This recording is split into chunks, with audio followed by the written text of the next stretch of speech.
Hello champions, welcome back to my channel Chinnu explore. ఇన్ని days నేను మీకు హాస్పిటల్ అవుట్ సైడ్ ఎలా ఉంటుందో చూపించాను. హాస్పిటల్ ఇన్సైడ్ కూడా వాళ్ళు ఎలా స్ట్రక్చర్ ఉంటుంది, బెడ్ అలైన్మెంట్ ఎలా ఉంటుందో చూపిస్తానండి. మనకి ఎంట్రన్స్లోనే స్టార్టింగ్ పిఎస్ఏ కౌంటర్ ఉంది. దానికి కొంచెం ముందుకెళ్తే రైట్ సైడ్లో 2 ఐసోలేషన్స్ రూమ్స్, లెఫ్ట్ సైడ్లో 2 ఐసోలేషన్స్ రూమ్స్ ఉన్నవి. ఇంకా మనం లోపలికి వెళ్తే ఈచ్ క్యూబికల్లో మనకు 6 బెడ్స్ ఉంటాయి అన్నమాట. ఇక్కడ ఏంటి అని అంటే ప్రతి ఒక్క బెడ్కు ఒక ఐప్యాడ్ అనేది కనెక్ట్ చేశారు. ఈ హాస్పిటల్లోనే ఇది ఫస్ట్ టైం వీళ్ళు ఈ ఐప్యాడ్ అనేది సిస్టమ్ ప్రొవైడ్ చేయడం అంట. ఐప్యాడ్ అనేది ఎందుకు యూజ్ చేస్తారంటే పేషెంట్ వాళ్ళకు ఏదైనా ఫుడ్ కావాలి అని అంటే వాళ్ళకి ఇష్టమైన ఫుడ్ అనేది ఆర్డర్ చేసుకుంటే హాస్పిటల్ వాళ్ళకి ప్రొవైడ్ చేస్తారు. అండ్ నెక్స్ట్ అందులో కొన్ని గేమ్స్ కూడా ఉన్నవి. ఒకవేళ వాళ్ళు కొంచెం వాటర్ తీసుకున్నప్పుడు ఎంత అమౌంట్ అనేది అది ఎంటర్ చేయాలన్న అందులో అన్నీ ఉంటవి. ఇది కొంచెం కొత్త సిస్టమ్గా వీళ్ళు పెట్టారు. ఈచ్ పేషెంట్కి ఒక్కొక్క ఐప్యాడ్ ఉంటుంది. నెక్స్ట్ ఇంకోటి ఏంటి అని అంటే మామూలుగా మన హాస్పిటల్లో చేసే వాళ్ళకి అనేది నేను చెప్పేది కొంచెం ఈజీగా అర్థమవుతుంది.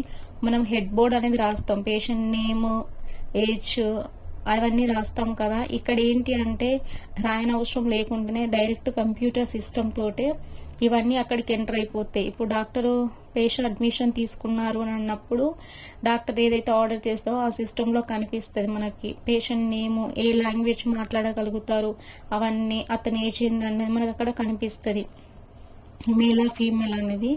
ఇంకా మనం బెడ్ ప్రకారం చూసుకుంటే ఏంటి అని అంటే పేషెంట్ కొంతమంది సీరియస్ కండిషన్ ఉండి పైకి లేకపోతే వాళ్ళకు వెయిట్ చెక్ చేయడానికి మనం 0ని ప్రెస్ చేయాలి.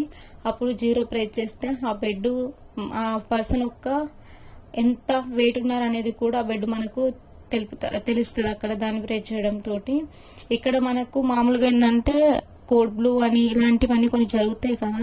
సో ప్రతి దానికి వీళ్ళు ఏం చేస్తారంటే ఒక్కొక్కటి ఇప్పుడు పేషెంట్కి ఏమన్నా ఐటమ్ కావాలి, పేషెంట్ మామూలుగా ఏదైనా మెడిసిన్ ఏమైనా అడుగుతున్నప్పుడు మన కాల్ బెల్ అనేది ప్రెస్ చేస్తారు కదా. ఇక్కడ ఏంటి అంటే 6 టైప్స్ ఆఫ్ బెల్స్ ఇచ్చారు. ఎమర్జెన్సీ, నాన్ ఎమర్జెన్సీ అని, ఏమన్నా క్లీనింగ్ ఐటమ్స్ ఏమన్నా కావాలి అని ప్రెస్ చేయడానికి ఒక్కొక్క దానికి ఒక్కొక్క ఐటమ్ ఉన్నది. ఇష్టం వచ్చినట్టు బెల్స్ అనేది ప్రెస్ చేయకుండా ఉండడానికి అండ్ అలాంటి టెన్షన్ తప్పించడానికి ఇది యూజ్ చేస్తున్నారు. ఇక్కడ ఏంటి అంటే మాకు ఈరోజు మా బ్రదర్ ఏం చెప్పారంటే ఐప్యాడ్ వర్కింగ్ కిందా లేదా చూడండి, ఐప్యాడ్ చెక్ చేయండి అని చెప్పారు. సో టోటల్ మాకు ఇప్పుడు ప్రజెంట్ 41 బెడ్స్ ఉన్నవి. ఇంకొకటి కొంచెం దూరంలో ఉంటుంది ఇదే వార్డులో, కానీ దాన్ని లిల్లీ రూమ్ అని అంటారు. ఎందుకని అంటే చాలా సీరియస్ కండిషన్లో ఉన్న పేషెంట్ అక్కడ పెడతారనమాట. ఇక్కడ ప్రతి క్యూబికల్ కు మనము ఒక ఫ్రంట్ లో ఒక సింక్ చూస్తాము, దగ్గరనే కనిపిస్తాయి. బట్ ఏంటి అంటే ఈ క్యూబికల్ దాటి ఆ క్యూబికల్ వెళ్లే ముందు కన్ఫర్మ్ హ్యాండ్ వాష్ చేయాలి. ఇక్కడ ఇన్ఫెక్షన్ కంట్రోల్ వాళ్ళు చాలా స్ట్రిక్ట్ గా ఉంటారండి. మనం హైజీన్ గా లేకపోతే, స్టెప్స్ కరెక్ట్గా ఫాలో అవ్వకపోతే వాళ్ళు మనల్ని టర్మినేట్ చేస్తారు, అంత స్ట్రిక్ట్గా ఉంటుంది. సో అందుకని ఈచ్ క్యూబికల్లో మనకు ఒక్కొక్క సింక్ ఉంది. ఇంకా ముందుకెళ్తే మనకు మెయిన్ కౌంటర్ అనేది వస్తుంది, కానీ అక్కడ క్లాసెస్ జరుగుతుంది కాబట్టి అక్కడికి వెళ్ళట్లేదు. ఇంకా క్లాసెస్ అని జరగడంతో మనకు కొన్ని ఇక్కడ డెమోన్స్ట్రేషన్ చేసుకోవడానికి కొన్ని డెమోన్స్ట్రేషన్స్ ఆ బొమ్మలు కూడా ఉన్నవి. వాటిని బట్టి మనము పేషెంట్ ఇప్పుడు కేసు తీసుకుంటే ఎలా ఫాలో అని మాకు కొంచెం క్లాసెస్ కూడా ఇస్తారు. సో ఇక్కడ పేషెంట్ వాళ్ళ వాయిస్ రూమ్స్ కానీ కొంచెం పెద్దగా ఉంటాయి. పేషెంట్ వాళ్ళు షవర్ చేయడానికి అవన్నీ యూజ్ చేసుకోవడానికి అలైన్మెంట్ కొంచెం చాలా పెద్దగా ఉంటుంది. అండ్ ఏ హాస్పిటల్కి వెళ్ళినా కూడా నర్సెస్ రూమ్ అనేది చాలా చిన్నగా ఉంటుంది. బట్ ఇక్కడ మాత్రం నర్సెస్ రూమ్ చాలా పెద్దగా ఉంది. 3 టాయిలెట్స్ అండ్ ఇవి వాళ్ళు ఇచ్చే కబోర్డ్ ఇవన్నీ కొంచెం పెద్దగా ఉన్నవి. మళ్ళీ నెక్స్ట్ ఇంకేంటి అని అంటే మనం స్వైప్ చేయాలన్నా కూడా ఈ నర్సెస్ రూమ్ లోనే స్వైప్ చేయడానికి స్వైపింగ్ మిషన్ కూడా పెట్టారు. ఇంకా పేషెంట్ ప్యాంట్రీ అని అంటారు. పేషెంట్ ఇక్కడ ఏంటంటే మనకు హలాల్ ఫుడ్, నాన్ హలాల్ ఫుడ్ అనేది డివైడ్ చేసి ఉంటుంది. సో ముస్లిమ్స్ వాళ్ళు ఉంటారు కాబట్టి ప్రతిదీ సపరేట్ గా మైక్రోవేవ్ పెట్టి ఎవరి ఫుడ్ వాళ్ళకు సపరేట్ గా చాలా స్ట్రిక్ట్ గా చేయాలి, లేకపోతే వీళ్ళు గొడవ చేసేస్తారండి. అందుకని చెప్పి నాన్ హలాల్ అని మనకు హెడ్ బోర్డ్ కూడా కనిపిస్తుంది.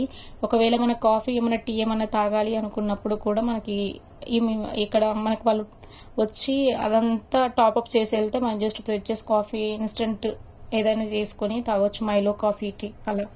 సో ఈరోజు మేము ఐప్యాడ్ సెట్టింగ్ అయితే అయిపోయింది. సో లంచ్ బ్రేక్ వచ్చిందని చెప్పి 11 o'clockకి మా ఫ్రెండ్స్ అందరం కలిసి వుడ్లాండ్లో ఉన్న త్రిబులైట్కి వెళ్ళాము.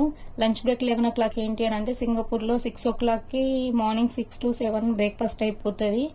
And 11 to 12 near by 1 o'clock వరకు లంచ్ అయిపోతుంది. అండ్ 5:30 to 6:37 లోపు డిన్నర్ అయిపోతుంది. సో మేమందరం కలిసి లంచ్ చేద్దామని చెప్పి వుడ్లాండ్ త్రిబులైట్కి వెళ్ళాము. అన్ని ప్లేసెస్ తిరిగి లాస్ట్కి అక్కడ ఉన్న ఫుడ్ మాత్రము చూడడానికి బాగుంది, కానీ మనమైతే తినలేము. అది చూడడానికి కొంచెం ఇంట్రెస్టింగ్ అనిపించింది. నిక్కి మాత్రము ఫుడ్ తీసుకుంటానని చెప్పి అన్ని ప్లేసెస్ తిరుగుతుంది, కానీ ఆమెకి ఎక్కడ నచ్చట్లేదు. ఎందుకంటే నిక్కి కొంచెం సూప్ అంటే ఎక్కువ ఇష్టం కాబట్టి. అలా లేకపోవడం వల్ల లాస్ట్కి వెళ్ళింది చికెన్ రైస్ తీసుకుంది ఆమె. సో ఇలా ఈరోజు కొంచెం ప్లేసెస్ తిరుగుతూ సెటప్ టీం వాళ్ళను అందరం కలిసి కొంచెం ప్లేసెస్ తిరుగుతూ కొంచెం ఎంజాయ్ చేసాము. And please subscribe my channel for more videos. Thank you so much.